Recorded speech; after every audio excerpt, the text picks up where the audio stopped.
Loves Radio. This is where you go if you want to see something or if you want to hear something funny. Coming up in just a couple minutes. This is a joke I told. What? I'm not on Dove Radio? Call the police. Call my agent. Hi.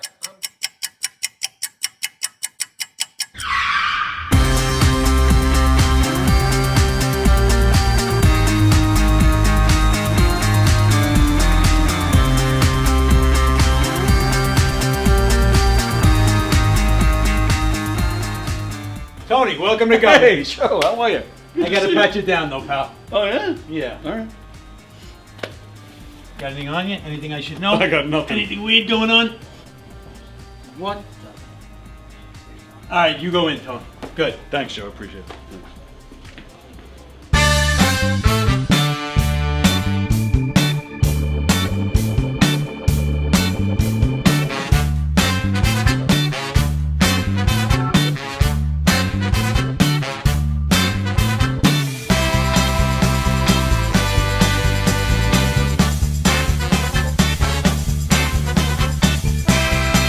Hi, I'm Tom Kelly of The Tom Kelly Show. Yes, this is not the only time I've gotten on my knees in the back room of a comedy club.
The Knockem Dead Comedy Radio Show is also brought to you by Two Eagles Auto Body. For more than 25 years, Two Eagles Auto Body has been the leader in auto body repairs and customer satisfaction on Long Island. Two Eagles Auto Body handles every type of auto repair from custom applications and restorations to repairs involving insurance claims. Give Two Eagles Auto Body a call and please ask for John Rossi at 516-328-2527. That's 516-328-2527.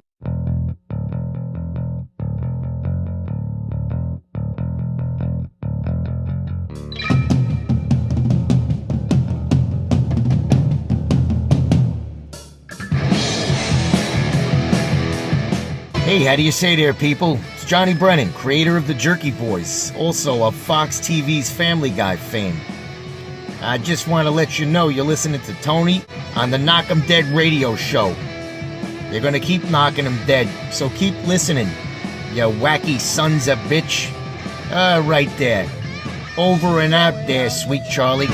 Long time no see, man. Hey, man, I miss you guys, man, at Knockem Dead Comedy Radio. Hey, Tony, you're not funny, and you probably shit yourself a lot, and you're no fun to be with, and you don't make that much money, and you're not going anywhere in show business, and I hope you get hit by a bus.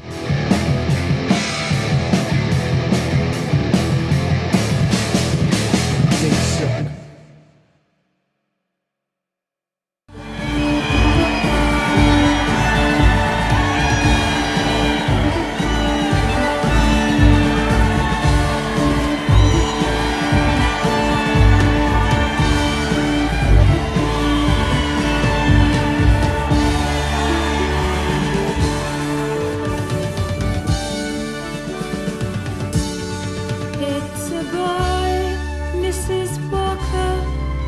It's a boy. It's a boy, Mrs. Walker. It's a boy,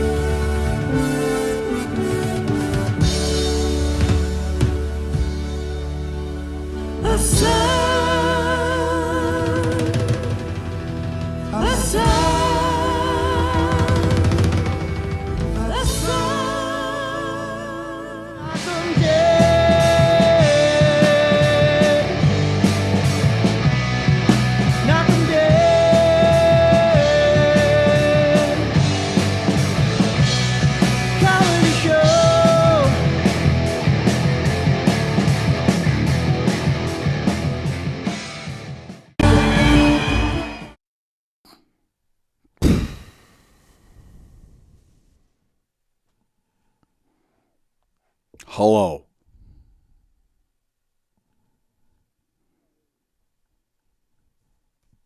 Yep.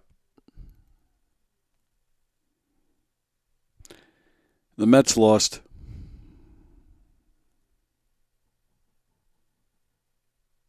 Hi, everybody. Welcome to the Knockem Day Comedy Show, coming at you live from the legendary Governor's Comedy Club in the legendary Levittown. The Knockem Day Comedy Show, live on Gov's Comedy Club podcast, the YouTube page, the Facebook channel, the YouTube channel. If you're watching on Facebook, please follow the page. And if you're watching on YouTube, please subscribe to the page, hit the thumbs up, and do all that stuff.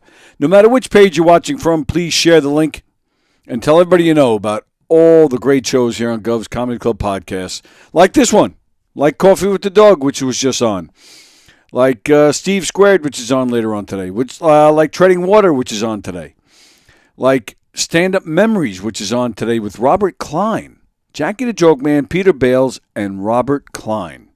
That's a show right there. And, of course, Let Them Cook, a superhero podcast that returns tonight. So lots of stuff going on here. And that, I mean, the shows I just mentioned, that's just today. That's just today. All sorts of great shows throughout the week here on Gov's Comedy Club podcast. If you'd like to join in on the conversation today and you want to hear your name read, you want to hear your comment read, you just want to hang out with us, well, we appreciate you hanging out on Facebook, but if you'd like to participate in the conversations, please do so on YouTube because that is where we monitor the comments. Thank you very, very much. Yes, my Mets lost. Vicky probably couldn't wait. Just jumped right in. Sorry about the Mets. Show didn't even start yet. She just jumped right in there. She couldn't wait to say it. Ha ha. No, I'm kidding. John Rusiello on Monday with Tony Walker. It doesn't get any better. Oh, thank you, pal. It can get a lot better, but I appreciate it. So, yeah, just going to take a minute to cry about the Mets. It was a great year, very exciting season. I don't think anybody thought it was going to turn out the way it did. So, it for me, like I said, I'm happy with the way it went. It was such an exciting season. With the Mets, a lot of times they're done, and by the halfway point of the season, they're done already. So to have a season like this was a lot of fun. They came up, one postseason series shy of the World Series. So it really doesn't get much better. They were one of four teams that made it. They were one of the final four. So, again, it can get a little bit better than that, but not much. So it was a good year, a very exciting year, a fun year to watch the Mets. I just hope they can keep it going. They have a lot of free agents this year. I think there's going to be several players that we will not see in a Mets uniform next year. So I just hope they can keep this momentum going, keep this going. And I've said it before, this season reminded me of 40 years ago, the 1984 Mets. You just kind of, that was when they started winning. They came, I think, in second place behind Chicago, if I remember right, or maybe St. Louis. But but you just felt like something was coming. You felt like they were on their way. The same in 85. And then, in 85 was when they added Gary Carter, and that was almost like the final piece, and then, in 86 they took it. But again, there's a lot of free agents, so hopefully they can sign some of them and keep this momentum going. So we'll see. But thank you to the Mets for a great year, and now it's time to root for the Yankees. Yeah, especially now since the Dodgers beat the Mets. So now I want to see the Dodgers get the shit smacked out of them. Michael Zinn is watching. Okay, you moved me over to YouTube. I'm here now, buddy. Thank you, Michael Zinn. Michael Zinn is the mastermind behind Stand-Up Memories with Jackie and Peter. Mike, I hope you heard me. I did mention it a few minutes ago. Stand Up Memories season 5. It premieres on the Stand Up Memories YouTube channel, but then we're I think 2 weeks behind. I think we're showing season 5 too here on Gov's Comedy Club podcast with Jackie and Peter, and I'm hoping that we can get our hands on earlier episodes as well, and start showing them. Michael, how do you guys decide like how long your season is? Like, how are you up to season 5 already?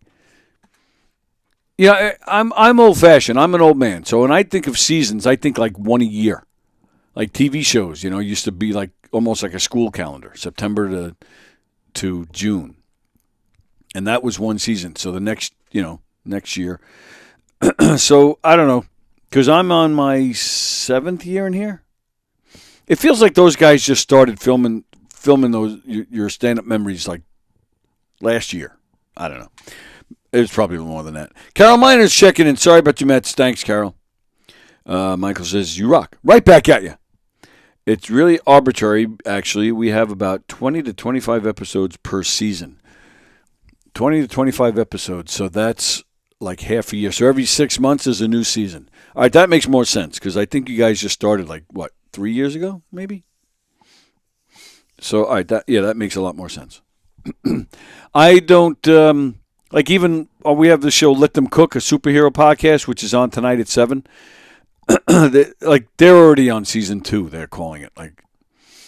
Meanwhile, the show just started. I think in May or something. I don't know.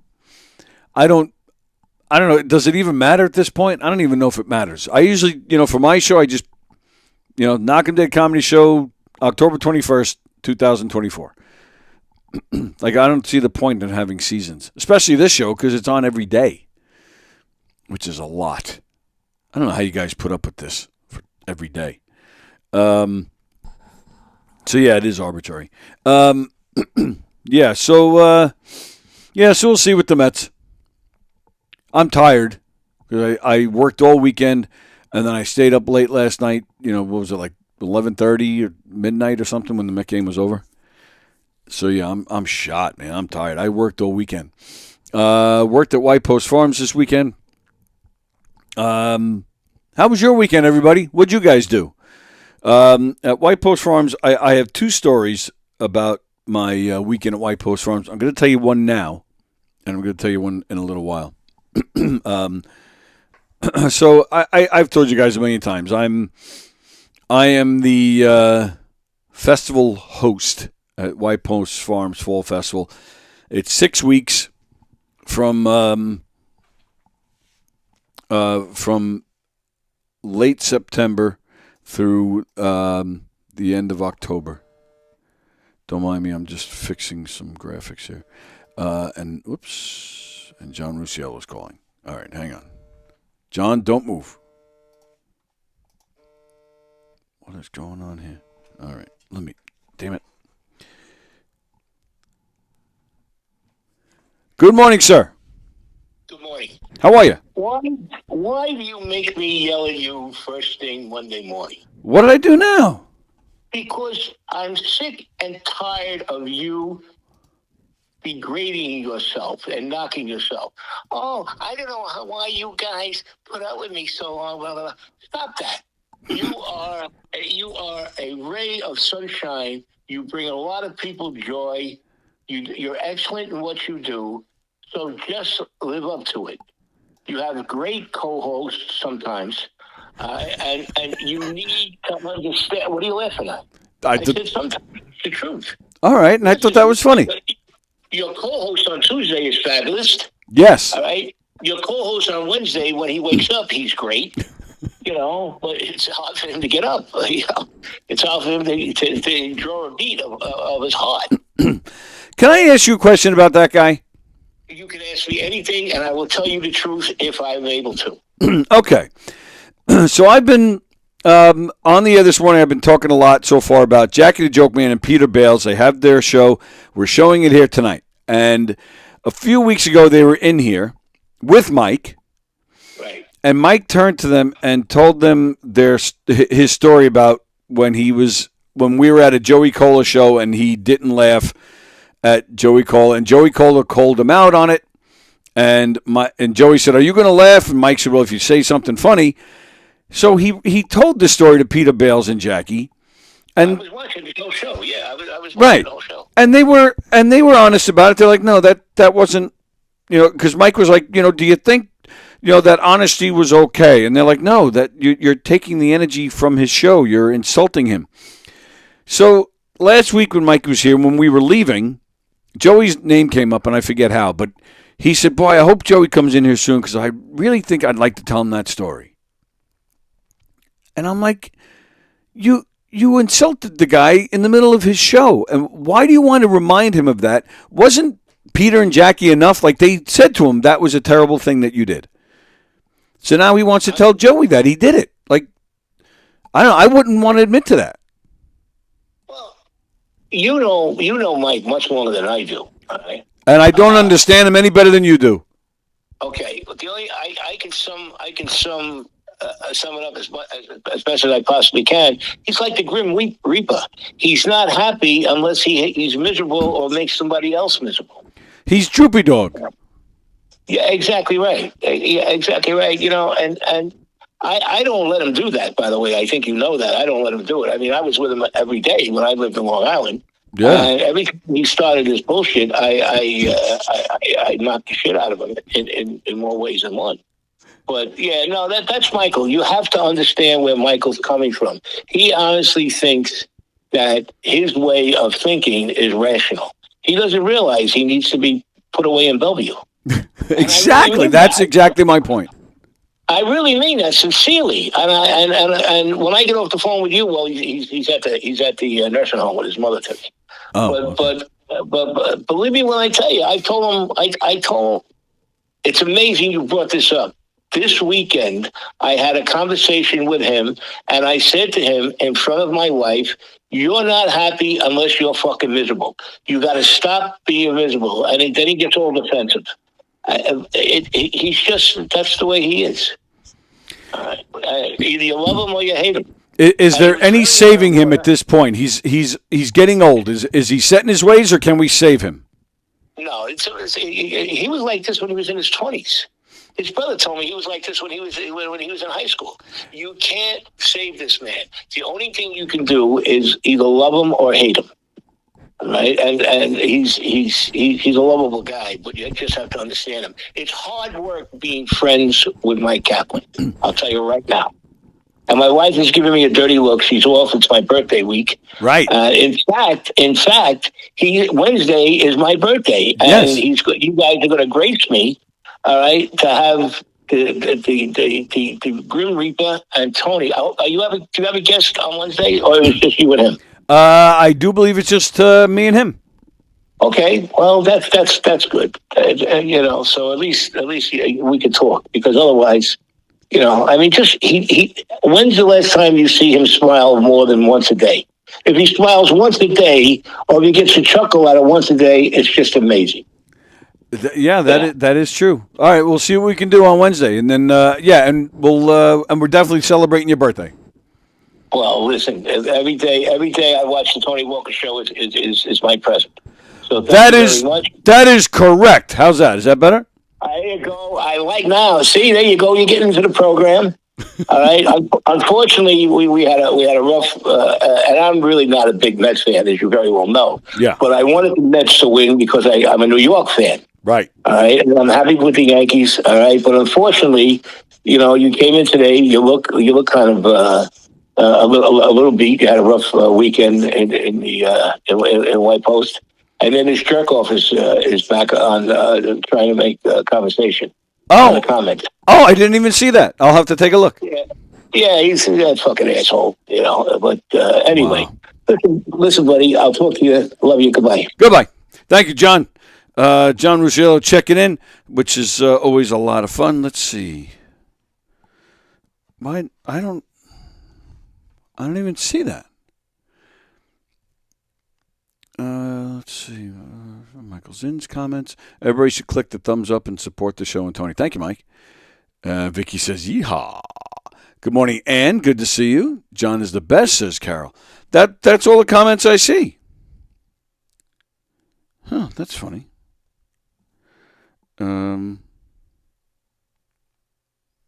All right. And yeah, somebody. I'm getting. Were they? I guess they were removed.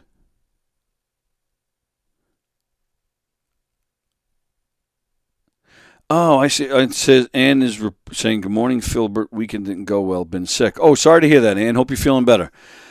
Oh, all right. Yeah, I blocked Filbert, so I didn't. So I'm not seeing his comments. I mistakenly thought, apparently, that by blocking him, that he wouldn't be able to see this. You know what I did? Now that I'm thinking about it, I think I just blocked him from my own personal YouTube account. I didn't block him from Gov's. You know what? I'm going to do that right now.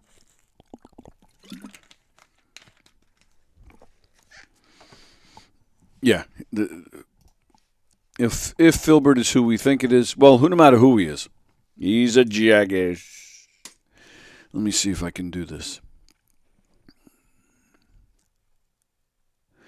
Yeah, don't mind me. I'm sure this is riveting stuff right now.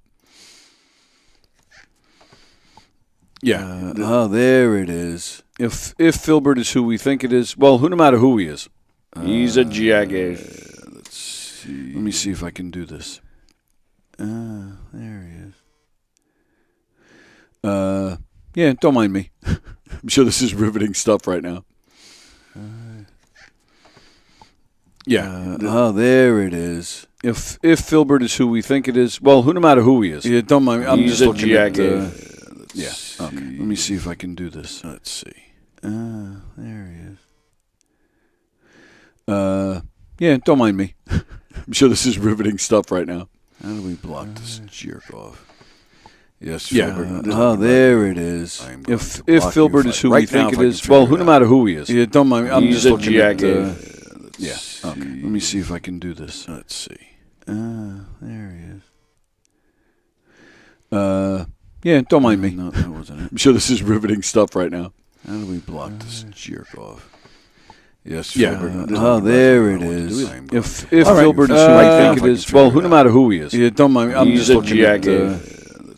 Okay. Let me see if I can do this. Let's see. All right. I'll have to figure that out at some point, but yeah, I definitely would like to. Yeah, don't mind me. No, that wasn't it. I'm sure this is riveting stuff right now. How do we block this jerk off? Wow, that's weird. Yes, yeah. There it is. If Filbert is who I think it is, well, no matter who he is. But luckily, I can't see his comments, and I suggest you guys just ignore it too. Good morning, great. Ann's happy to hear John's voice. Very nice. Yeah, I'm always happy to hear John's voice too, and he's always full of nice things to say. That man. So yeah, so getting back to what I was saying before, one story from White Post that I'm going to share now, and it really just. I'm going to actually tell you a few things, starting off with White Post, and then you guys are going to see what a dick I can be, actually. So this first story from White Post Forums. So I've told you guys before, in case you don't know, I am what's known as the festival host at White Post Farms. They have a fall festival every year. Starts in mid-September, goes to the end of October.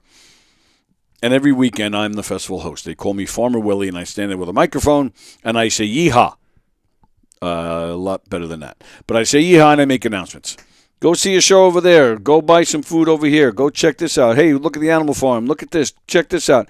And while I'm doing that, I just do a lot of crowd work. I think I've definitely gotten better at crowd work because I've been working there 7 or 8 years. I think it's 7 years. Because in between my announcements, I just joke around with people all day. Hey, look at those shoes, or hey, that's quite a costume. Sometimes families come in matching outfits, so of course I have a field day on that. And so I'm just doing a lot of standing there, and I'm just talking all day long. It's quite annoying. But this week. This guy was walking, he had his whole family with him, and to his left was his daughter. She looked like she'd be around maybe 17, give or take. And they just bought a bag of popcorn.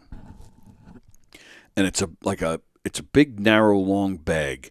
And it's a clear bag, so you can see it. And he was struggling. He was trying to open the bag, right? Finally, he gets it, right? And it just pops open. So a bunch of popcorn goes flying, but also, like, you know, from his hands going like this, he elbowed his daughter right in the face. Elbowed his daughter right in the face. All right, now Greg Criticos is calling me. What the hell do you want? What's up, Dick? I'm on the air, and so and now you are too. I want you to be on the air because your head is full of air. Well, anyway, that's old news. What? That's old news. Exactly. Yeah. Yes, I'm glad you can talk about me right now. How my communication skills are not up to par with yours. My question is this: what's going on for November 2nd? Have you gotten feedback? No, I answered you back yesterday. Did you? I texted you back. Did you see it? I've been very busy. If all goes well, I'll be taking Don Sill to London with me. That's what's up. Oh. Anyway, but that's a different story. Anyway. Well, you can't just drop that and walk away from it. What does that mean? You filming something? Is that I went to Greece for a reason, and we're in pre-production talks about a big movie out of the country. Wow. Why is it out of the? Don nailed it. His acting skills were great. Oh, Don is fantastic.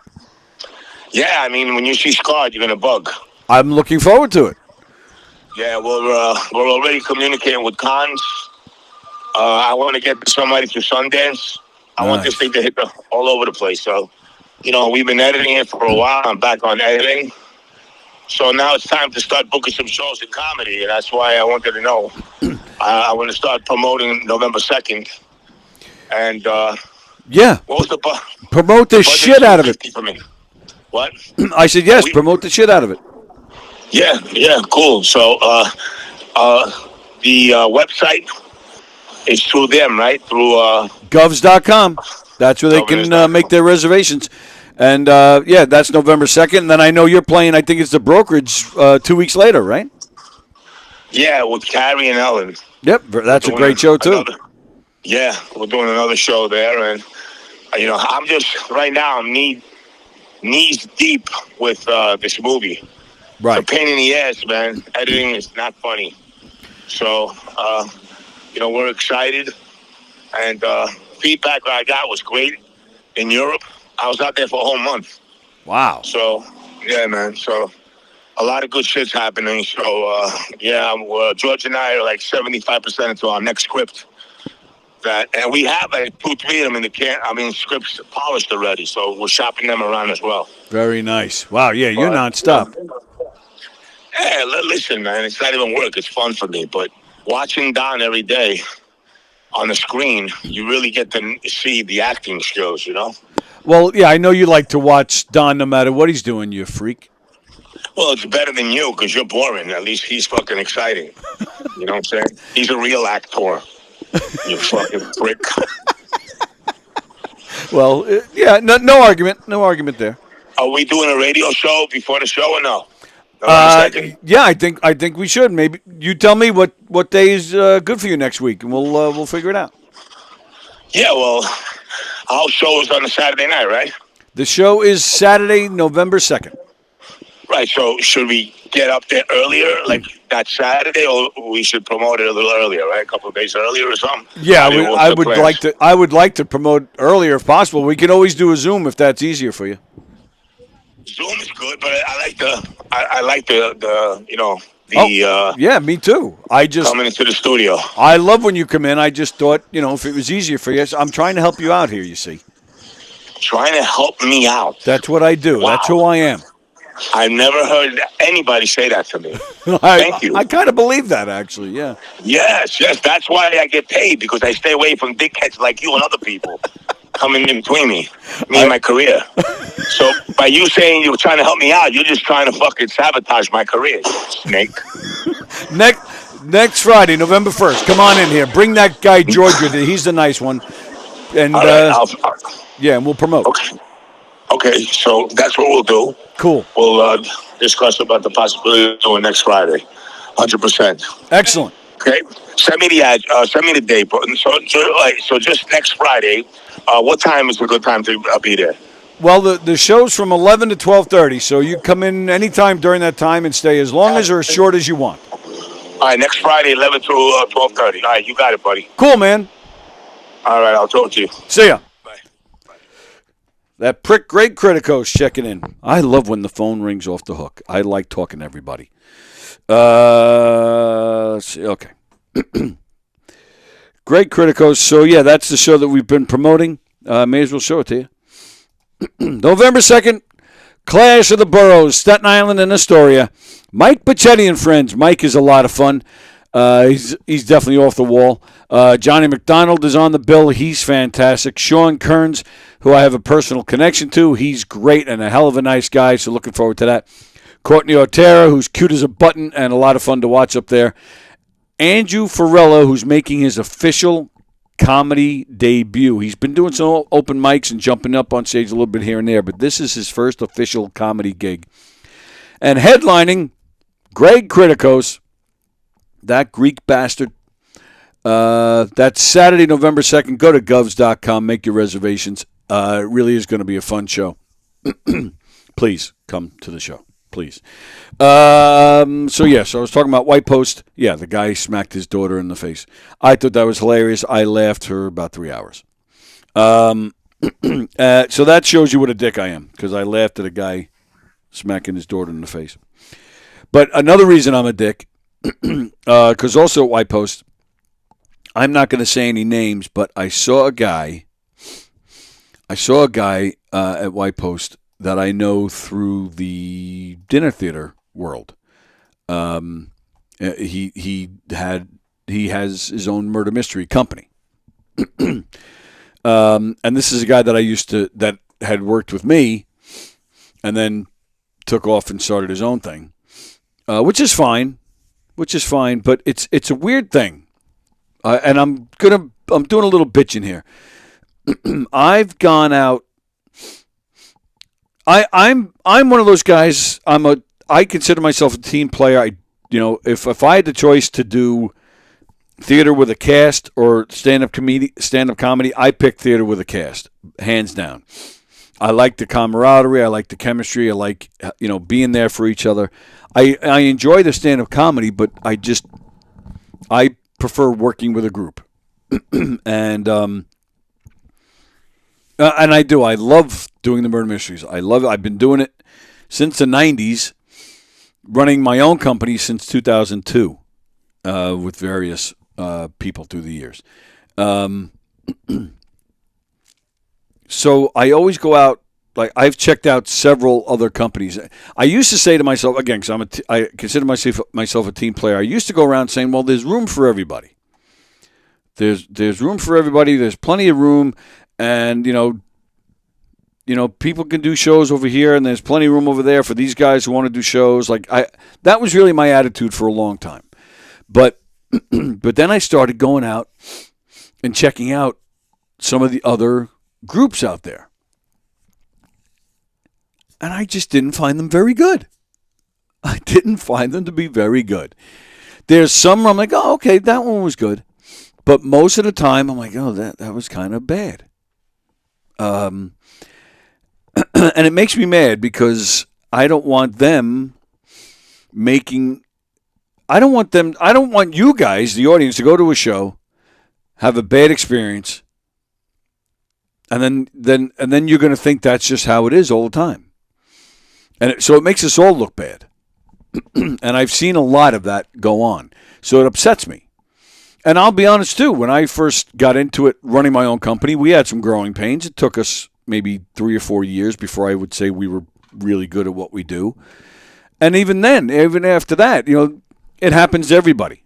No matter what line of work you're in, it happens where you just have an off night. We've had a few of those.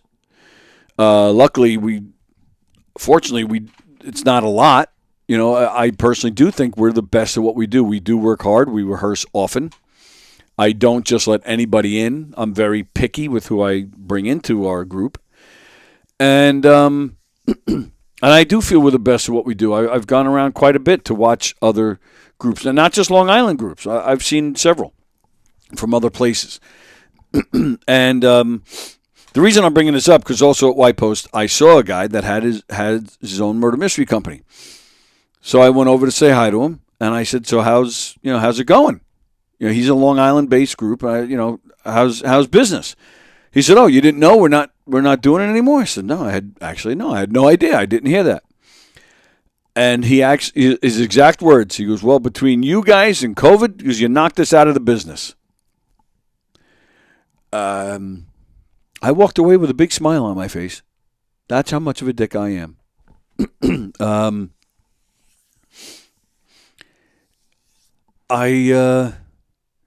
I don't want anybody to be out of work. I don't want anybody to not do what they love. But if you're making what I do look bad, yeah, I was a little happy about it. I definitely was a little happy about it. So sorry, but I was. Yeah. So between laughing at a guy smacking his daughter in the face by accident and then this guy telling me that his group is no longer in business doing murder mysteries, I was kind of happy. But then there's a place that I have a very loose personal connection to that is putting together a murder mystery fundraiser night. A friend of mine who has a connection there said, "Oh, hey, my friend has, this great company. Here's their info." They took the info and they didn't hire me. They didn't even call me. I think what they did is they Googled it and went on the top of the list because we're not at the top of the list of the Google search. If you type in, like murder mystery dinner theater or something, we're not at the top because you have to pay for that. And it's expensive. So I refuse to pay for that. The person that's usually at the top is a guy, he's out of Chicago, who runs a company. It's a nationwide murder mystery company. But what he does, he goes out to like maybe half of these shows. And it's one of these shows where our murder mysteries, we have a cast of 6 or 7, depending on which show. We have a few different murder mystery shows. Cast is 6 or 7, and we come out, and it's a scripted show. You guys get to sit back, enjoy a good meal, have some drinks, and watch a show. We do incorporate you guys into the show. We might make you a character, but we don't make you get up and say lines. There's 2 shows, like if we're doing a wedding, we might make an audience member like a groom or something, and we'll bring them up to get married. But then they go back to sit down. They get to enjoy themselves. There's a lot of companies out there where the audience is the suspects. The murder's already been committed, and now the audience has to solve it.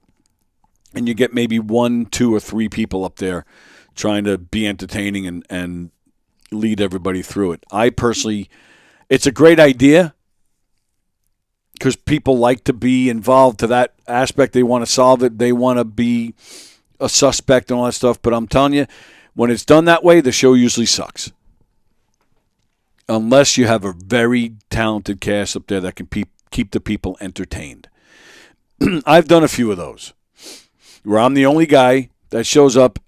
When it's a private party, and you have people who know each other, who can be loose together, who can, have fun together, be comfortable together, and it's a small bunch, maybe 35 to 50 at the most, but I prefer smaller, actually. Then stuff like that will work, and that's when I'll say yes to them, to doing that kind of show. In fact, we're doing one this Saturday. I think it's 35 people, and they want it to be a surprise, and it's just going to be me and 2 other people, and, they don't know who we are. We're all going to, get into an argument. A murder's going to be committed, all this stuff. And that works. But when you're doing at like a restaurant or a catering hall for 100 people, no, it doesn't work. It doesn't work. What we do is a scripted group, with a cast, and we're not plants. You guys know exactly who we are and what we're doing. And you get to solve it based on what you're watching. And the murder itself doesn't even happen until 3/4 of the way through. You guys get to see it. It's done comedically, and it's done very funny. So this place hired this guy out of Chicago. So, yeah, he might show up with two other people. Sometimes he does it by himself, and he just points at people. Sometimes he does it from a stage. He just, you over there with the red tie, you're this, and you said that. You know, but a lot of times, and the murder's always committed before the show even starts. So a murder happened. Here's what we know. There's a few companies out there like that, and they suck. So that's who this place hired. So this guy, like I said, sometimes he goes out, does the shows himself. But because he's nationwide, what he does a lot of times is he'll hire, let's just say we're in Levittown, so I'll use Levittown as an example. Let's say, somebody here in Levittown hired this guy. He would then look up, like, towns close to Levittown, and he would find actors who are near that area. And he would send them everything they need to know, all the material, and say, okay, you guys go do that show and I'll pay you. And these guys, they have a book with all the outlines of what they're supposed to do, how it's supposed to run. They then hand out little pamphlets to each audience member who is now a character, who is now a suspect. And they kind of lead the night that way. These actors, most of the time, don't even know each other. They never even met until the show. It's terrible. It's terrible, and it pisses me off because, again, it makes us look bad. This place, they decided to make it like a high-end fundraiser, charging $250 a person. So you're going to be paying $250 for, I'm sure you're getting a nice meal and it's a nice place, but you're getting a shit show, and it makes me mad. So, so it pisses me off. It pisses me off.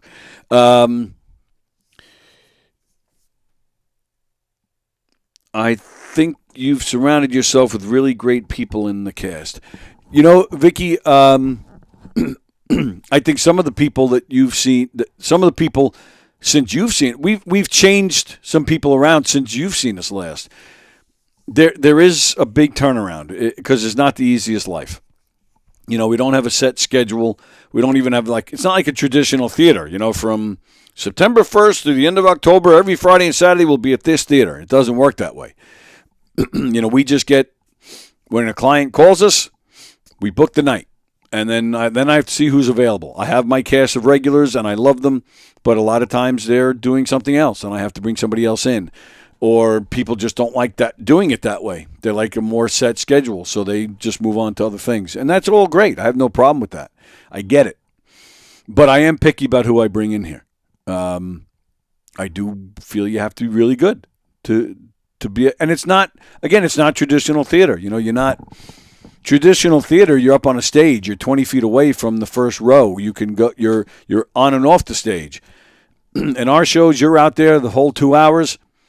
So you got to be in character, and you're right there with the people. They're not 20 feet away in a row of seats. They're at tables, and you're walking around through the tables. So it's not the easiest thing. But I do feel I get good people. I really do. John Rusiello, nothing wrong with that. You are better than that company. You fans prove that. Oh, Greg Halverson. The crowds have a great time just like on Friday night. And I was going to get to Friday.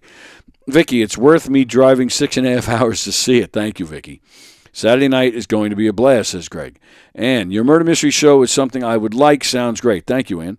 Tony's show is great, and he puts a lot of time and effort to make the audience happy. John, how true. I can tell how much Tony puts his heart into it. Thank you, guys. That's very nice.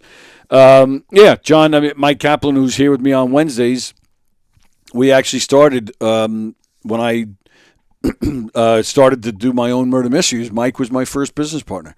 And we met from doing it with somebody else, another company, but that lady was retiring, so it was actually Mike's idea. He actually came to me, so why don't we do it ourselves?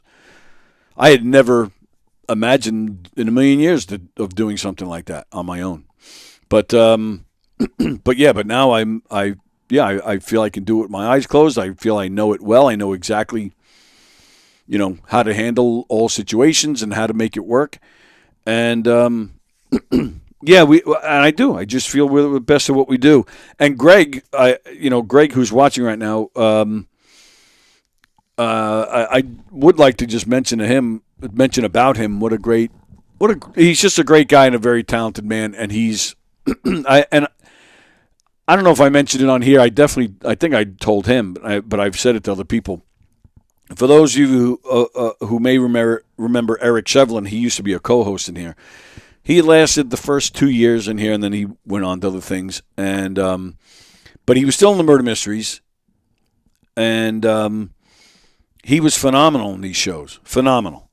And when he left us last year, it was actually last October, I got nervous. I really was nervous. I'm like, I don't know how we're gonna carry on without him.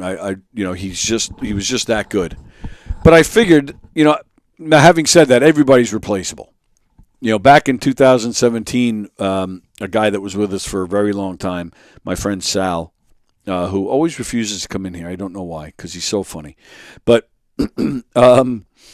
he left us after, I think it was like 14 or 15 years with us, and he was my go-to guy. We were always just on the same page. We could just look at each other, knew what we were thinking, what was going on to show. And he was like me. He didn't miss a thing in the show. He knew what everybody was doing. He saw every audience member reaction. He saw what the cast was doing. He knew who was really stepping up. He knew who was screwing up. He knew how to fix things. He was always there when I needed something. He would help me set up in the shows. So when he left, I was worried, like, how do we replace Sal? And we have, and we're still great. For me personally, it's not the same because Sal's one of my closest friends. but I still have a great time, and it's still great. It's just different, And so when Eric left last year, I was nervous. I was like, oh man, how are we gonna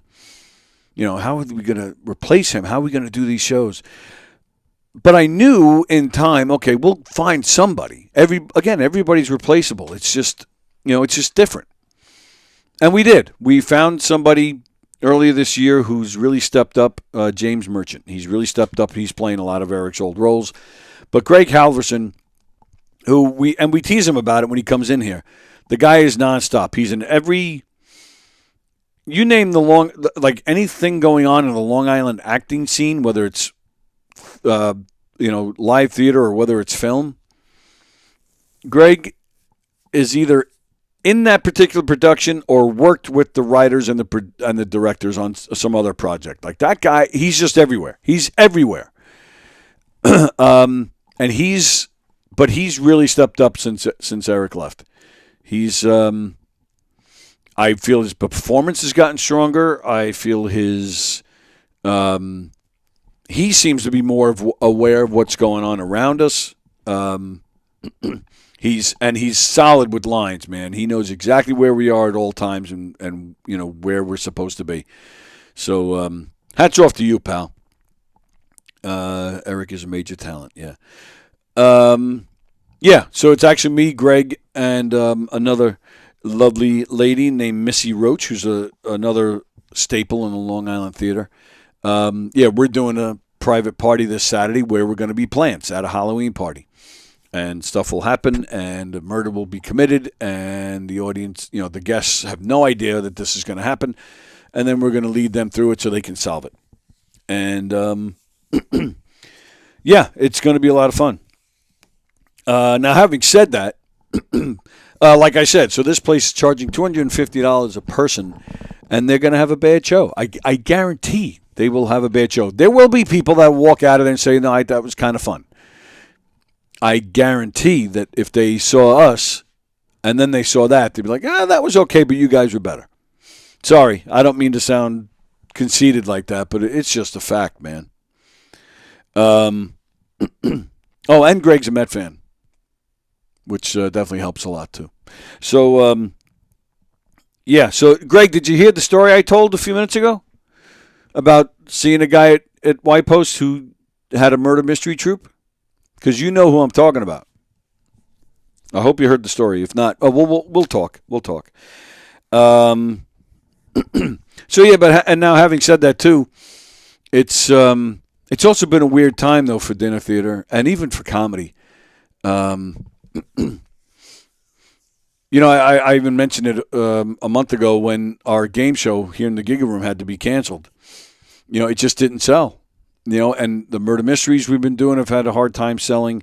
I think, the club here, they've been getting some big names, so they. So Greg, you didn't hear the story? All right, I'll have to reach out to you. But yeah, the club's been getting some big names, so they've been packing it in. But on the nights they don't have like a big name, I mean, it works out that Governors is doesn't matter. Usually, it doesn't matter who the headliner is. People just want to go out. Let's go to a comedy show, and they know what they're going to. They know what they're going to get. Okay, Greg. They know what they're going to get, and so they go to a comedy show. So they do okay, but I think they've been feeling it too. They're not packing it in as normally as they do. I think people aren't doing things as often. The economy kind of sucks. And prices are just insane, man. $60 for parking here. A drink for $15. An order of fries, $10. It's insane. So we had to cancel the game show, the murder mystery we did at the brokerage. We had to give away some free passes just to get people in. We had to do the same thing with the show that we had a few weeks ago with the with the Down and Outs. And we were supposed. So Greg and I are doing this private party on Saturday, but we were also supposed to do a murder mystery at a fire department, and that got canceled too because ticket sales just weren't there. And I'm telling you, and I'm being honest, just telling you, ticket sales aren't there because it's not us. That's just a fact. People aren't looking at it and say, oh, Knockem did comedy? No, they suck. That's not the case. It's just people. I think you get a lot of people that aren't familiar with that type of theater, so they're not sure what exactly they're getting. Plus, everything is people just don't have the money to go out, and pay babysitting and pay gas and pay crazy prices for food.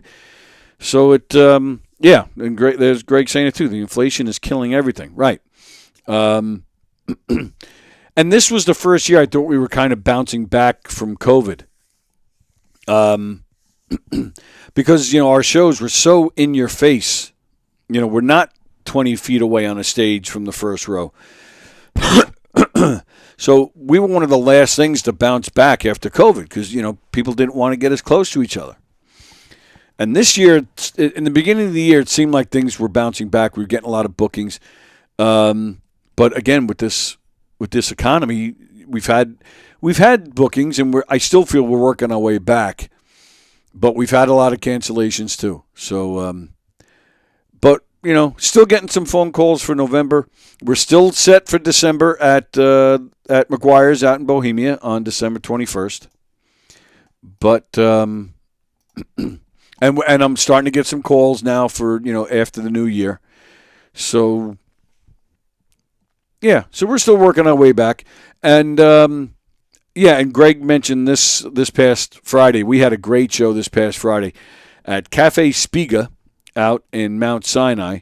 Big thanks to Mo Meltz. This is the only picture I took from the show, so that's why I'm showing. It's the only picture I got. Mo Meltz, who she's been in here several times. She was a part of Circling the Drain, but scheduling conflicts have... she's no longer doing that. But you guys know who she is.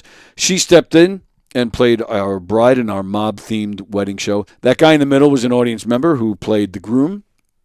And he did a super job, actually. He was very funny. Cafe Spiga in Mount Sinai.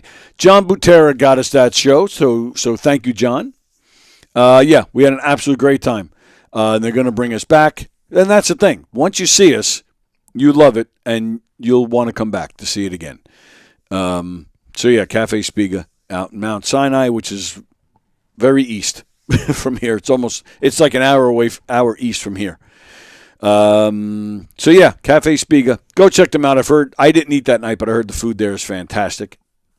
Very nice place, nice people. So, that's the story there.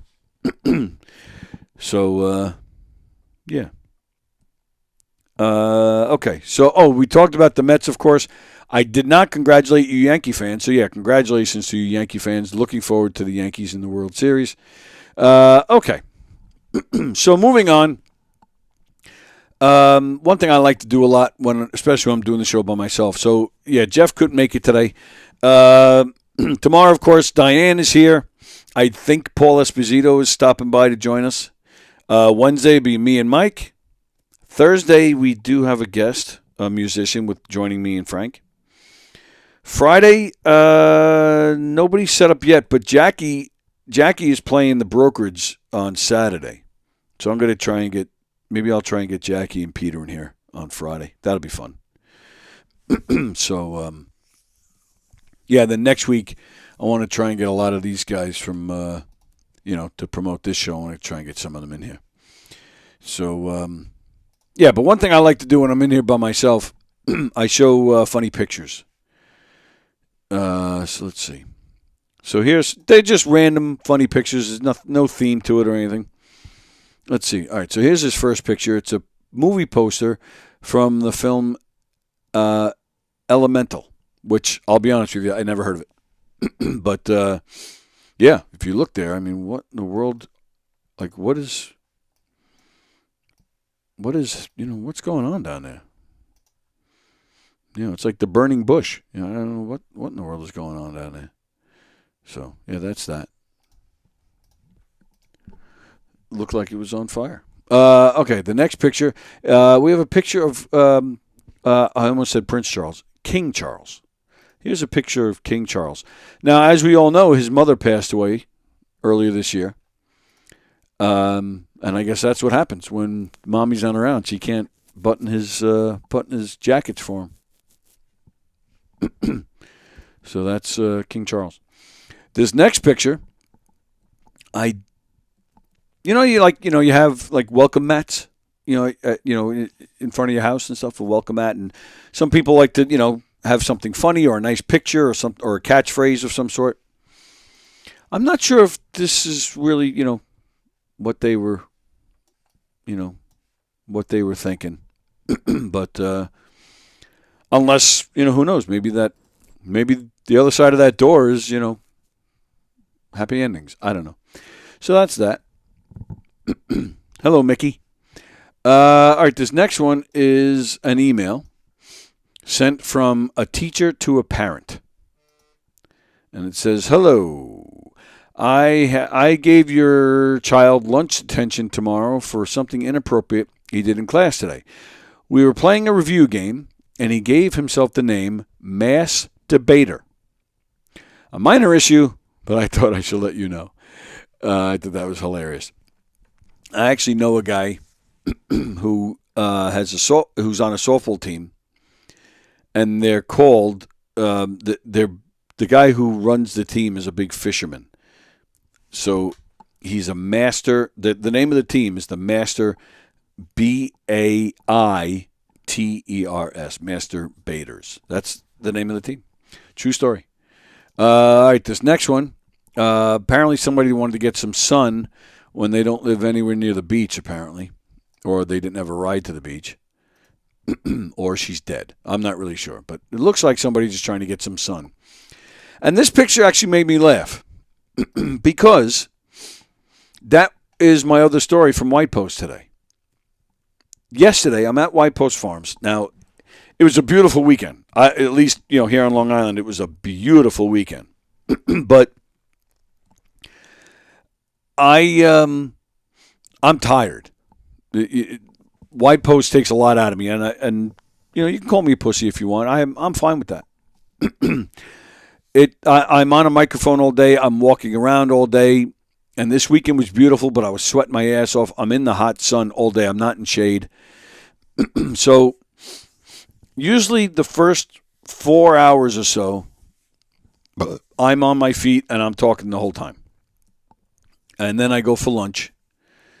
And then usually after lunch is just like, so I have, maybe another 4 or 5 hours left in the day.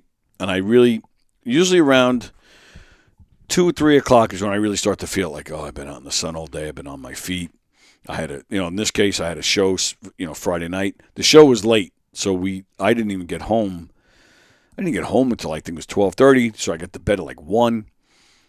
I had to get up early to go to White Post, so I was tired. So I'm feeling the hot sun on me. So usually and I get out of there in between 5:30 and 6. So around 3 o'clock, I'm like, I'm not going to be able to make it. I'm not going to finish this day.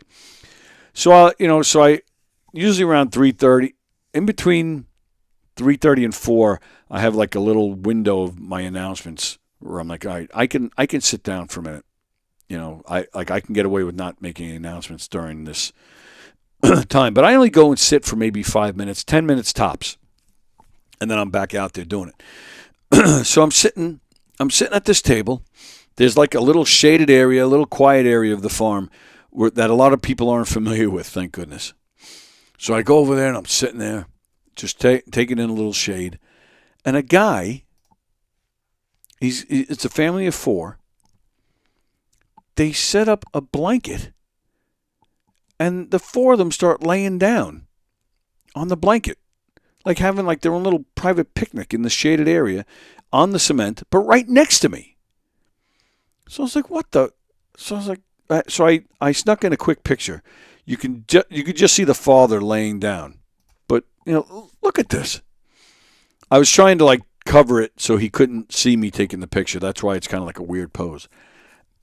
But I was like, what in the world? So I was only sitting there for like 2 minutes when this guy showed up. So I was like, all right, so much for my 5-minute break here. So I got back up and went back to my spot to, just go back to work. I was pissed. So I was like, who does that? I just wanted to say to him, like, this is like white trash central right here. Like, I just couldn't believe it. Oh, Mickey, you're still sick. Oh, sorry to hear that, pal. Get better, would you? Stop it. So, John Rusciello loves that mat. Okay. Do I have more pictures? I do. Okay. Here's somebody that wasn't thinking. They definitely were not thinking when they came up for the name of their trucking company. Triple K Trucking.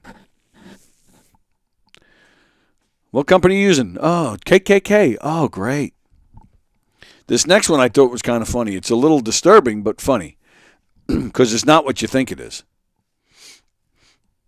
Okay? That's a bed, obviously, and those are not bloodstains. This is not like a big, horrific murder scene. It's a floral arrangement. But, yeah, again, I think after they printed it, they were like, oh. This next picture, those pictures where it's like separated by blocks and you have to like click on every window that has a bridge, to prove that you're not a bot, So that's what this is. All right. And it says, click on every box that has a motorcycle, which is fine. No problem. But whoever took the picture apparently was not, and whoever put this up, apparently didn't look close enough to see what was going on, behind them. Click on every picture where you see somebody taking a piss. So, all right, this is the last picture that I have, and explains a lot actually. I always want, and I know we all do. We all wonder what Santa does during the warmer months. When Christmas isn't, when Christmas isn't going on. So now we see what he's doing. And Rudolph looks very happy, and so does the elf there. And Mrs. Claus is getting ready for something herself over there on the floor. They all look very happy. And you know what? It's their business. Good for them. So, all right. So that's that. That's what those are some great pictures. Michael Zinn is enjoying it. Excellent. Yeah. All right, so that was that. Oh, okay. So now what I also want to talk about this weekend.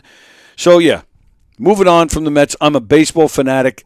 I'm not like a big I like football. I enjoy football. I consider myself a Giants fan, but I don't I don't know all the ins and outs like I do with baseball with the Mets.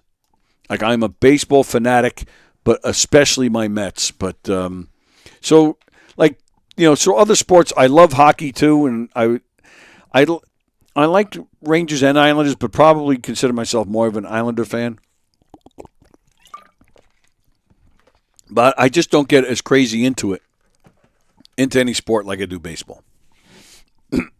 So now it's like, all right. I mean, I'll watch the Yankees and I'll be rooting for them, and I'll be enjoying some good baseball and some exciting baseball. But that's it with me for the sports. Like I can really care less either way. So so now it's time to move on to other things since my Mets aren't playing.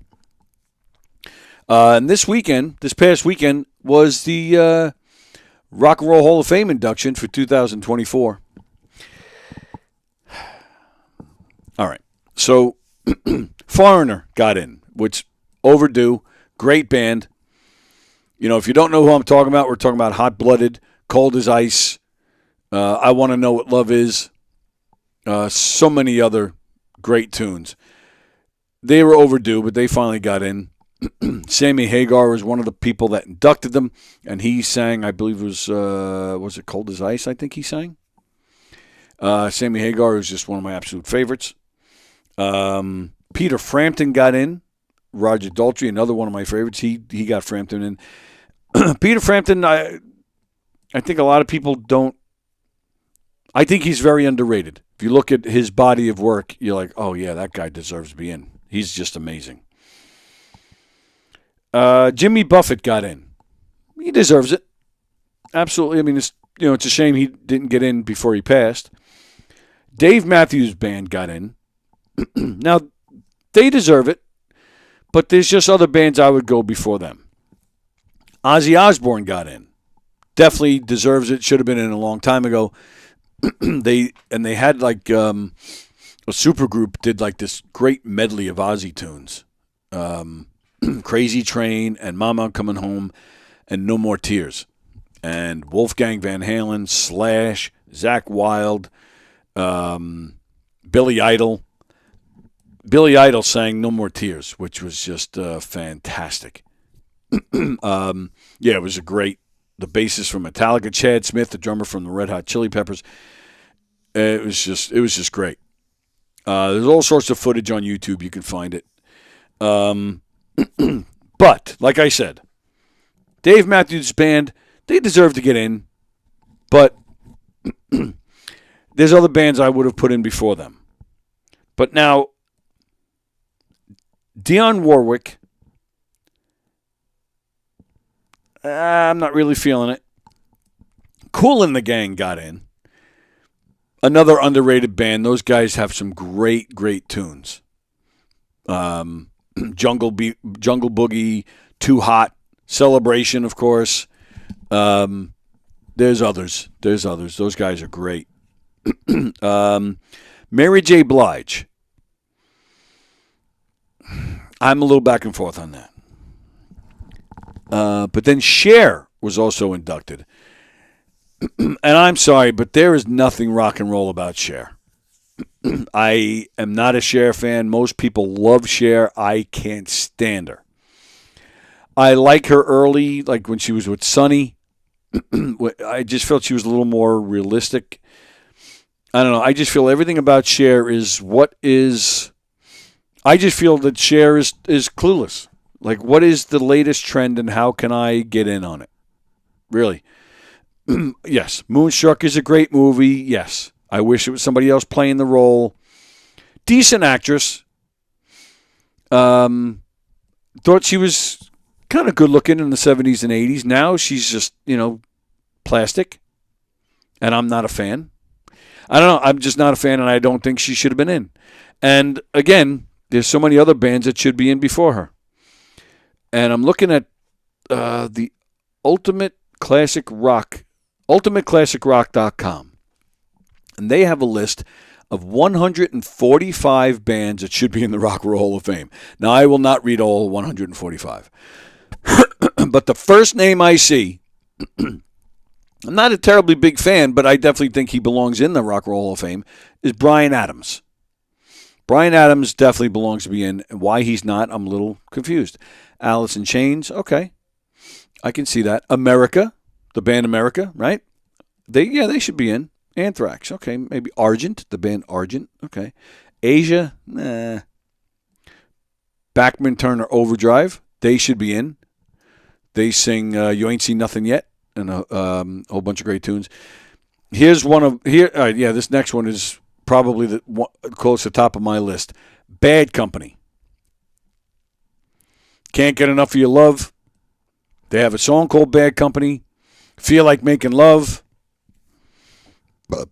These guys should have been in years ago. Now, having said that, the lead singer of Bad Company is Paul Rodgers. Paul Rodgers was prior to Bad Company, was in a band called Free. The band Free is known for the song All Right Now. Just for that song alone, they should be in the Rock and Roll Hall of Fame as well. Badfinger, okay. Beck, actually, isn't Beck in? Didn't he get in last year? I think he did. The B-52s, I think they got in last year too. The Black Crows, did they get in? I think they might be in too already. I guess this list is a little outdated. Blind Faith, no, they shouldn't be in. They had one album. Blood, Sweat, and Tears, they should be in. Blue Oyster Cult, Long Island's own, they should be in.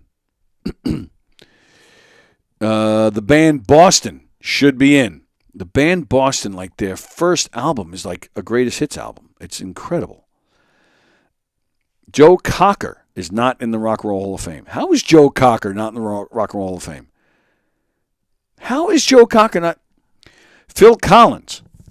Phil Collins should be in the Rock and Roll. He's in as a member of Genesis, but he's not in for his solo work. The Cult. All right, I would go with that. Roger Daltrey as a solo artist, maybe.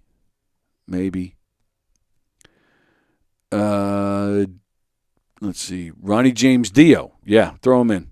Emerson, Lake, and Palmer are not in. That's a little weird. Let's see. John Fogerty as a solo artist. Yeah, I would do that. I would throw him in. Oh, and there's the band Free. Let's see. The Jay Giles Band. How are they not in the Rock and Roll Hall of Fame? They belong in the Rock and Roll Hall of Fame. David Gilmour as a solo artist. Yeah, he should be in.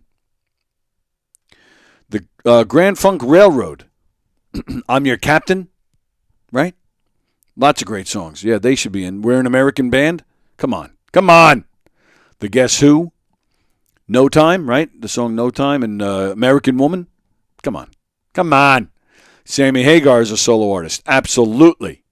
Abso-freaking-lutely. Don Henley is a solo artist. Abso-freaking-lutely.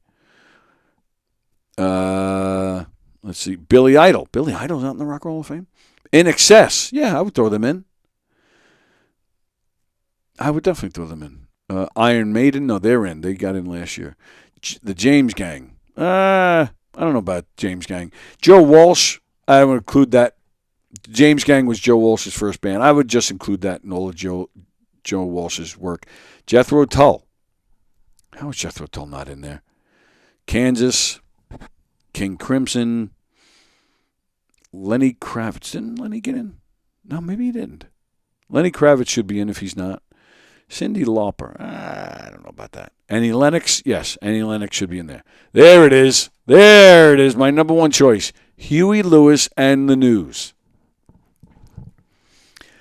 I'm sorry. Huey Lewis is a very underrated singer, man. And that band, Huey Lewis and the News, one of the best live bands ever. Ever, I said. Fight me. The band Living Color. I agree. They should be in. The Marshall Tucker Band? Yeah, sure. Meatloaf. Should Meatloaf be in the Rock and Roll Hall of Fame? I'm not sure if I would agree with that. I'd have to think about that a little bit. The Monkees. Yes. Throw my Monkees in there. Montrose. If you don't know the band Montrose, they were excellent. Sammy Hagar was their first lead singer. They had several lineup changes. Ronnie Montrose was the main guy. They deserve it. Mott the Hoople should be in. Mountain should be in. Another Long Island-based band. They should be in. Night Ranger? No. Harry Nilsson. I've said it on this show before. If you don't know Harry Nilsson's music, you're missing out.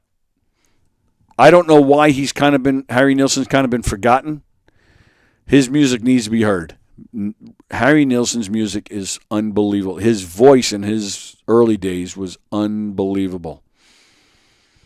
Probably around like early 70s. You go from like his first albums from the late 60s to like the early 70s. Masterpieces. One is the loneliest number. Everybody's talking at me. Good old desk. I guess the Lord must be in New York City. Jump into the fire. Put the lime on the coconut. Get up. Got to get up. Like, oh my goodness. He did the soundtrack. He wrote the soundtrack to Popeye with Robin Williams. Harry Nilsson should be in there, without a doubt. Let's see. Who else? Pantera. Okay. Not a fan, but yeah, I can see it. Robert Plant as a solo artist. Yeah, I would throw him in there. Procol Harum. They definitely deserve to be in there. Procol Harum, Whiter Shade of Pale. That's all I need to say. The band Ram Jam. Whoa, Black Betty, Ram-a-lam, oh, Black Betty. That's the band Ram Jam.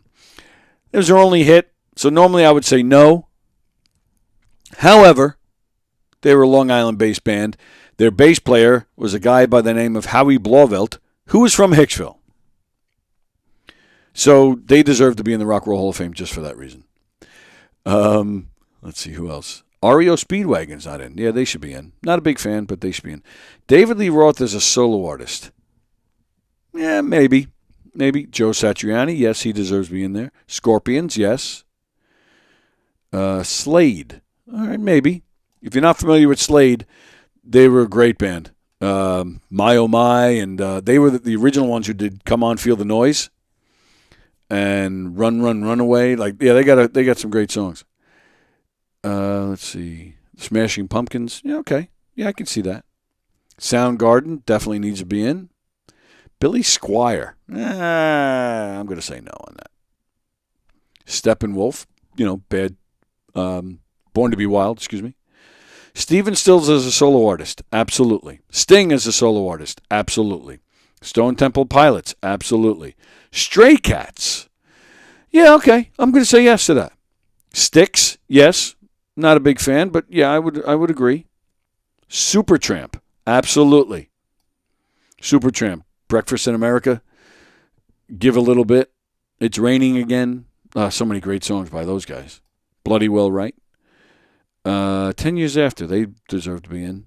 If you don't know who that is, go check them out. Thin Lizzy. Boys Are Back in Town. Yes. 38 Special. Yeah, I would go with that. 38 Special. Another great band. Three Dog Night. They're not in there? Wow, I didn't know that. Yeah, they should be in. Toto. The band Toto. They should be in. Yes. Pete Townsend as a solo artist. Absolutely. Pete Townsend as a solo artist, it's like you would never know it was the same guy doing that work that also wrote for The Who. It's almost like two completely different types of music, but it's amazing. Pete Townsend is just what a talent. Roger Waters as a solo artist, I don't know about that. Weezer, sure, let's throw Weezer in. The White Stripes, no, I'm going to disagree. I guess I am pretty much doing 145 names here, huh? Edgar Winter and Johnny Winter, yes, I would agree. Steve Winwood. Steve Winwood's not in the Rock and Roll Hall of Fame? What the flying? Weird Al Yankovic, absolutely. Warren Zevon, absolutely. Warren Zevon, Werewolves of London, of course, wrote a lot of great music for other people, but Warren Zevon, there's a special place with me for Warren Zevon. That guy was going through a cancer battle at the exact same time I was. So I would follow, I would keep tabs on what was happening with him. He passed. He did not beat cancer, unfortunately. Tremendous talent. But he made an album while he was dying. He knew he was dying. He knew he wasn't going to beat it. So this was basically his farewell.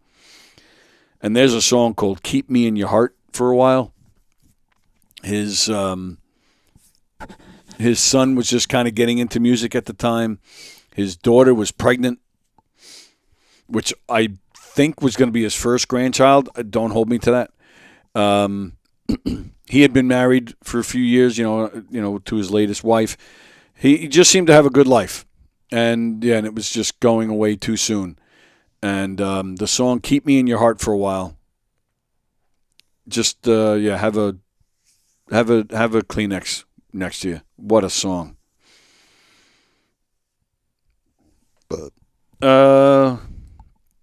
John Rusiel, I hope you get an ingrown toenail. Do you dare to badmouth my Cher? Says John Rusiello. Yeah, sorry. I can't stand her.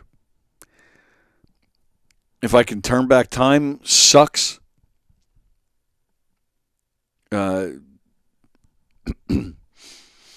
She just seems totally clueless to me. There was an interview, maybe Behind the Music or one of those, where she even says, being out of the spotlight sucks. Shut up. Vicky, my friend and her husband was at the Hall of Fame this weekend. Her husband met Dave Matthews in the restroom. Oh, wow. Well, I don't, that was probably after the induction and they were celebrating. I don't need to know any more about that. I went to the Rock and Roll Hall of Fame induction in 2014 and had a blast. I loved it. Kiss got inducted. I got to see all the 4 original members, even though they didn't play, which sucked. But so Peter Gabriel, Hall & Oates performed. Bruce Springsteen was in, but now the E Street Band was getting inducted. So that was a lot of fun because Bruce and the E Street Band performed with former members joining them. So that was a really cool thing. Who else? Who am I missing? Oh, that was the year Nirvana was inducted. So Dave Grohl and the other guy, that's what that guy's down to, the other guy. They brought out other people to do Kurt's parts. And they brought out Joan Jett to do Smells Like Teen Spirit. Oh, man, was it awesome. They had some other people, jumping in as well to sing for them. But, it was awesome. It was freaking awesome. Oh, and Linda Ronstadt got inducted that year, too. Glenn Frey inducted her. Carrie Underwood, Emmylou Harris, Stevie Nicks, Sheryl Crow. I'm missing somebody. All did Linda Ronstadt tunes. I mean, you want to talk about hotness. Linda Ronstadt, one of the hottest women ever. Carrie Underwood is gorgeous. Emmylou Harris is gorgeous. Stevie Nicks is like it doesn't get much better than that. Sheryl Crow, who you guys know is one of my absolute favorites. I think that's my celebrity pass. Just what a great concert that was. I didn't meet anybody in the bathroom because that's not my thing. But I'm glad your friends had fun. Michael's in. Modern Greatness, Incubus. Other people have told me that. I don't know much about them. And I know maybe 3 songs. I don't know much about those guys. And no disrespect to them, but can we get some of these other bands I mentioned? How is Steve Winwood and Joe Cocker not in the Hall?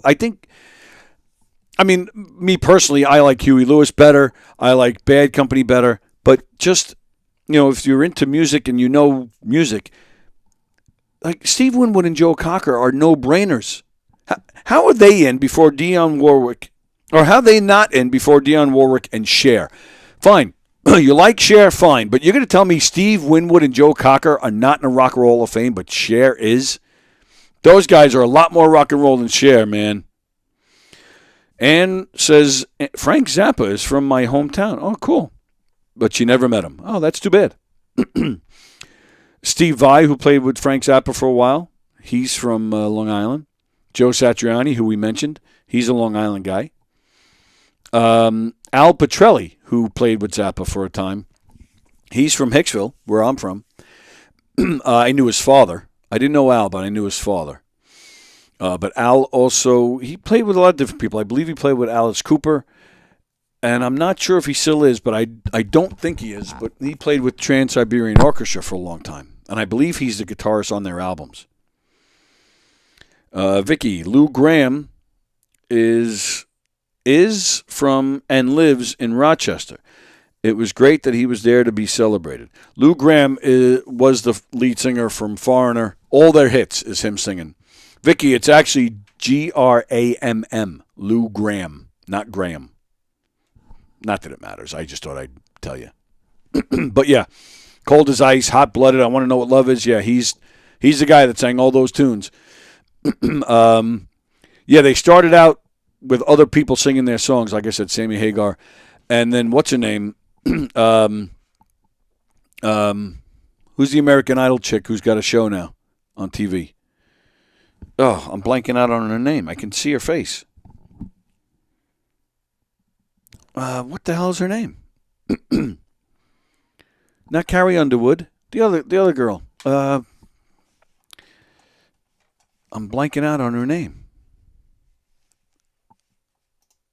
And I just lost my menu bar to go. What happened here? All right. I just lost my menu bar to go on the internet. That was weird.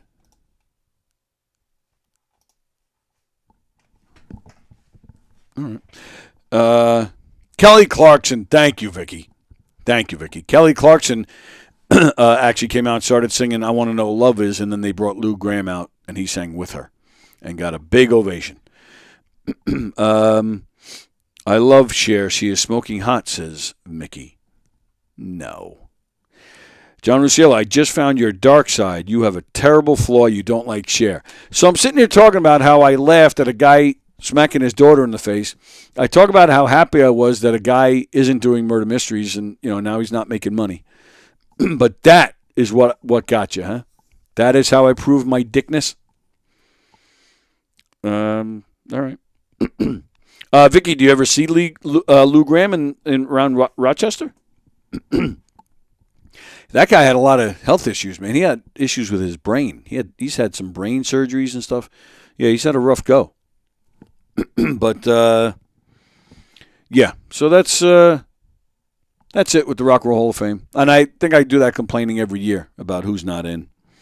But all right. Was there anything else I needed to cover, or we have stuff that can wait till tomorrow with Diane? Very nice. All right. Yeah, I'm going to get going here. Let's see. What's happening on a governor's stage? Anybody hear anything about Jeff Garland, who played here this weekend? Curious how that went. I was sad to not see him. All right. So, as I've been talking about, don't forget our pal Elio Pace, who's performing some shows in England next month. Go see him, please. Especially, if in the area, I'm assuming. And, of course, our other pal, David Clark, he's performing at Westbury Music Fair, doing a Billy Joel Elton John show December 27th. So go check that out as well. Vicky says, I've never met Lou, but a friend was his massage therapist for a bit.